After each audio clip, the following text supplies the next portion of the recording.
Maraknya pergaulan bebas dan prostitusi di sejumlah wilayah di tanah air menjadi perhatian serius masyarakat dan aparat penegak hukum.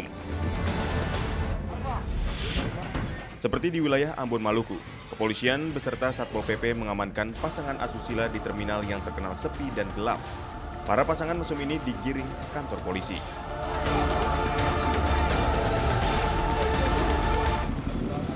Sementara itu, jajaran Polres Lumajang, Jawa Timur berhasil mengamankan pasangan mesum dari sejumlah hotel melati yang kedapatan sedang berduaan di dalam kamar.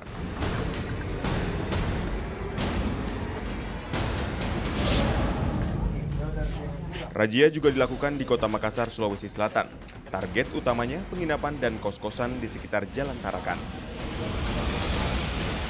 4 pasangan muda-mudi berhasil diamankan petugas untuk didata.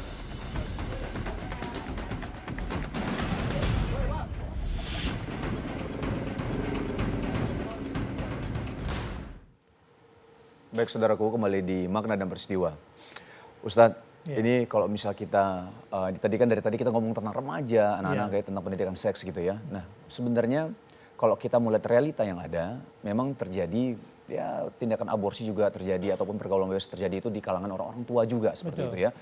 Misal kita lihat ya tentang perselingkuhan lah ya Ustadz ya, perselingkuhan terjadi, terus ada juga yang memang sudah tinggal sendiri akhirnya melakukan hubungan di luar nikah juga Ustadz ya. Nah Ustadz melihatnya ini faktor ketika kita lihat faktor orang tua itu penting memang masalah ini gitu ya kepada anaknya. Tapi sebelumnya yang saya ingin tanyakan adalah bagaimana kalau misal kita lihat dari apa ya bukan dari sudut pandang tapi lebih ke arah orang tua itu selama ini kita lihat hanya menyalahkan anak-anak dan remaja gitu. Tapi kalau misal dilihat dari sisi orang tuanya gimana Ustadz?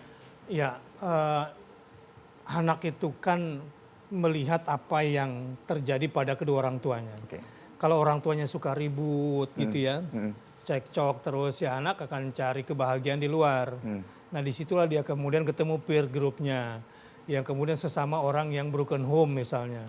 Ya jadilah mereka dengan semua yang kita lihat diantaranya. Jadi kesalahan nggak hanya bisa ditumpukan kepada anak, tapi pada orang tua. Ayah yang selingkuh, yang seringkali misalnya ketahuan oleh istrinya. Atau sebaliknya yang lebih parah lagi adalah ibu yang selingkuh. Yang membuat si ayah kemudian kecewa. Curhat sama anak? Gitu. Iya, ya curhat sama anak. Ini itu sangat terpukul anak itu. Kalau dia tahu ternyata ibunya hanyalah seorang X. Ternyata ayahnya yang selama ini menjadi figur ternyata hanyalah seorang X gitu. Itu bagi anak berat sekali. Atau sebaliknya salah satu dari kedua orang tua ini membebani psikologis anak dengan curhatan yang menjadi beban hidupnya berlebihan. Yang tidak sepatutnya untuk anak tahu, yang tidak sepatutnya untuk anak memikul beban itu.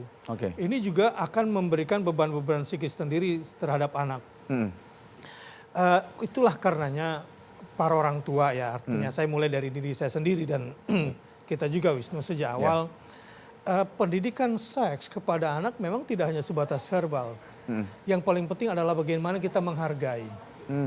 Menghargai diri kita yang sudah dimuliakan oleh Allah Subhanahu wa taala, misalnya penampilan kita habis mandi di hadapan anak. Atau ketika ibu ganti misalnya pembalutnya di hadapan anak. Kemudian cara dia tidur, bagaimana agar auratnya senantiasa terjaga. Sampai kepada cara berpakaian, cara bergaul sama tamu. Di pesta pernikahan atau di pesta teman alumni, jangan pertontonkan hal-hal yang membuat anakmu, orang bilang kalau guru kencing berdiri maka murid ikut kencing berlari. Kencing berlari lebih lagi ya Ustaz ya? Lebih parah biasanya dari itu. Atau barangkali murid kencingin guru jadinya nanti seperti itu. Dan untuk itu pula orang tua jika memang belum sanggup menanamkan kembali fitrah anak yang punya rasa malu, ya bahwa anak kita ke orang-orang yang saleh, orang-orang yang berilmu, yang bisa menghujamkan kembali rasa malu itu, adab-adab bagaimana melihat diri sendiri, bagaimana memandang pasangan, memandang lain kelamin. Ini kan perlu cara-cara pandang yang tidak hanya sebatas seksual kan. Yang terlalu mengarah kepada seksual karena memang ini nggak terarah pendidikannya selama ini, sehingga menghargai pasangan, menghargai lawan jenis itu tidak tidak pada tempatnya lah kira-kira. Jadi jangan hanya pendidikan, tapi akhlak orang tua juga harus Ya menjadi teladan lah. menjadi contoh dan teladan, Ustaz Dan ya. satu hal yang nggak boleh lupa juga, Apa itu, Ustaz? doa. Oh iya, baik. Sebab anak ini kalau kita pun udah jadi teladan baik di rumah, belum tentu di luar dia kuat. Iya, Karena kan lingkungannya berat. Maka kita harus sering doakan anak. Iya. Doakan anaknya itu kuat sekali pengaruhnya. Energi malaikat, energi Iya. kesucian pada anak.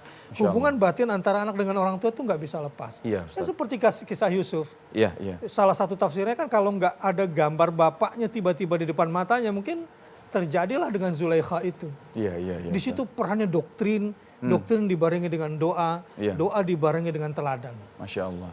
Baik, nah ini mungkin ke Ibu Ninuk dulu nih Bu. Tadi pendidikan balik lagi ya, tidak hanya sebatas pendidikan verbal Ustaz ya. Iya. Memang ada akhlak juga dari orang tua yang menjadi teladan untuk anaknya gitu. Nah kalau misalnya Ibu Ninuk sendiri, kalau melihatnya, kalau misal orang tua itu memang butuh ya Bu ya. Mereka kan sudah paham mungkin, tapi tidak banyak yang lebih tahu secara detail tentang pendidikan seks Ibu ya. Gimana Ibu? Ya. Jadi nomor satu itu memang harus harus memiliki informasi yang lengkap. Kemudian cara memberikannya bagaimana? Karena itu kan kalau di keluarga tuh juga penting komunikasi dengan anak ya, sehingga membahas hal-hal yang tadi itu ya enaknya kan oleh orang tua sendiri gitu ya, sehingga Oke. mereka bisa bertanya. Tapi kalau kita terlalu anti ini, anti itu, kan nanti anak nggak bertanya pada kita, bertanya mencari di luar akhirnya. Nah di luar ini yang nggak baik, karena itu. Tapi ya Ustadz, kadang-kadang saya tuh mengajar tentunya kalau apa ya namanya, ilmu saya itu lebih kepada ilmu pengetahuannya ya. Nah itu kadang-kadang juga saya mengajarkan kepada orang tua, tapi orang tua tuh nanti, kamu aja deh, gitu loh ya, karena risih dan sebagainya, karena mereka juga mungkin nggak dapat dari orang tuanya ya. Jadi ini harus ada kayak apa ya namanya, yang tadinya tuh enggan dan sebagainya harus diputus. Iya, iya. Karena itu, karena saya juga tahu bahwa peer group itu penting buat anak-anak remaja, maka saya juga sudah mulai mengajar itu ke sekolah-sekolah. Jadi mereka diajar oleh temannya sendiri. Dan itu sejak anak-anak SMP itu adalah mereka yang paling bagus karena masih kosong ya. Jadi kayaknya menyerapnya itu ini, jadi mereka bisa memberikan pengetahuan-pengetahuan Oke. yang baik kepada teman-temannya. Baik, Ibu. Itu juga baik. Kalau Baik. orang tuanya merasa belum sanggup. Belum sanggup, ada beberapa alternatif lah ya, Iya, solusi gitu ya iya. Ibu ya. Nah Dok, kalau misal ke dokter, Mas balik lagi nih ke masalah aborsi ya Dok ya. Kalau misalnya untuk anak-anak ya, tadi ada mungkin prosedur untuk aborsi gitu ya. Nah tapi kalau misalnya untuk umur Dok, umur yang diperbolehkan sebenarnya dalam arti bisa diaborsi umurnya itu di umur berapa Bu? Dan Dok, kalau misal umurnya berapa, terus efeknya apa gitu? Apakah ketika dia terlalu kecil nanti malah membahayakan dia gitu ya? Ataupun terlalu tua itu malah membahayakan juga untuk si ibu gitu? Maksudnya ini umur ibunya atau umur Ibunya, janinnya?